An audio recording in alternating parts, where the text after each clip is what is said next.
Programang ito ay rated SPG. Striktong patnubay at gabay ng magulang ang kailangan. Maaaring may masiselang tema, lengguwahe, karahasan, sexual, horror o droga na hindi angkop sa mga bata.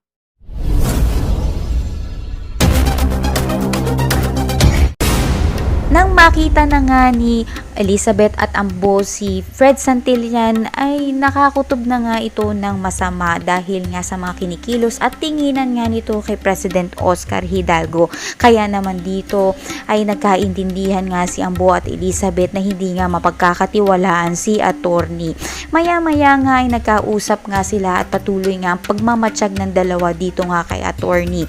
Nang maya-maya ay nagpaalam sandali itong si attorney upang nga kumuha nga raw ng makakain ng mga ito. Ngunit hindi nga nito inaasahan na marinig nga nito ni Ambo na ang pag-uusap ni Renato at nito ni attorney. Kaya naman agad bumalik nga itong si Ambo sa kay Elizabeth upang sabihin niya na hindi sila ligtas dito kaya kailangan nila lang magmadali. Agad naman nakatawag nga itong si Ambo kina Cardo ng tulong at sinabi nga kung saan nga sila matatagpuan. Kaya sa hindi inaasahang pagkakataon ay magkikita na nga itong si Ambo, Elizabeth at Oscar Hidalgo pati na rin nga itong si Cardo.